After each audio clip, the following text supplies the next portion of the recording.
Then Elisha spoke to the woman whose son he had restored to life, saying, "Arise and go, you and your household, and stay wherever you can. For the Lord has called for a famine, and furthermore, it will come upon the land for 7 years." So the woman arose and did according to the saying of the man of God. And she went with her household and dwelt in the land of the Philistines 7 years. It came to pass at the end of 7 years that the woman returned from the land of the Philistines, and she went to make an appeal to the king for her house and for her land. Then the king talked with Gehazi, the servant of the man of God, saying, "Tell me, please, all the great things Elisha has done." Now it happened, as he was telling the king how he had restored the dead to life, that there was a woman whose son he had restored to life, appealing to the king for her house and for her land. And Gehazi said, "My lord, O king, this is the woman. This is her son, whom Elisha restored to life." When the king asked the woman, she told him. So the king appointed a certain officer for her, saying, "Restore all that was hers, and all the proceeds of the field, from the day that she left the land until now." Then Elisha went to Damascus, and Ben-Hadad, king of Syria, was sick, and it was told him, saying, "The man of God has come here." And the king said to Hazael, "Take a present in your hand, and go to meet the man of God, and inquire of the Lord by him, saying, Shall I recover from this disease?" So Hazael went to meet him, and took a present with him of every good thing of Damascus, 40 camel loads. And he came and stood before him and said, "Your son Ben-Hadad, king of Syria, has sent me to you, saying, Shall I recover from this disease?" And Elisha said to him, "Go say to him, You shall certainly recover. However, the Lord has shown me that he will really die." Then he set his countenance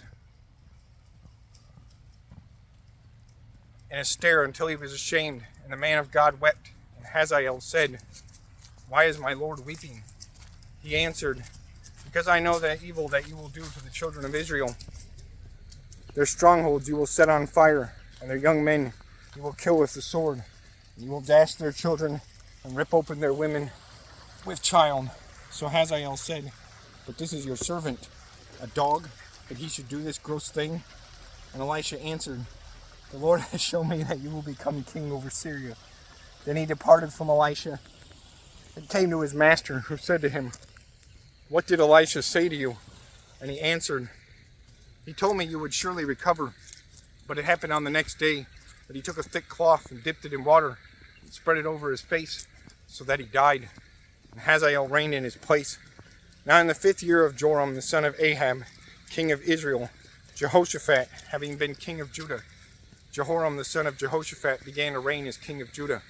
He was 32 years old when he became king, and he reigned 8 years in Jerusalem, and he walked in the ways of the kings of Israel, just as the house of Ahab had done. For the daughter of Ahab was his wife, and he did evil in the sight of the Lord. Yet the Lord would not destroy Judah for the sake of his servant David, as he promised to him to give a lamp to him and his sons forever. In his days, Edom revolted against Judah's authority and made a king over themselves. So Joram went to Zair, and all his chariots with him.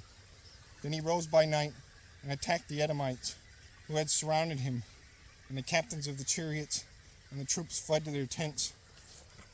Thus Edom had been in revolt against Judah's authority to this day, and Libnah revolted at that time. Now the rest of the acts of Joram and all that he did, are they not written in the book of the Chronicles of the kings of Judah? So Joram rested with his fathers and was buried with his fathers in the city of David. Then Ahaziah his son reigned in his place.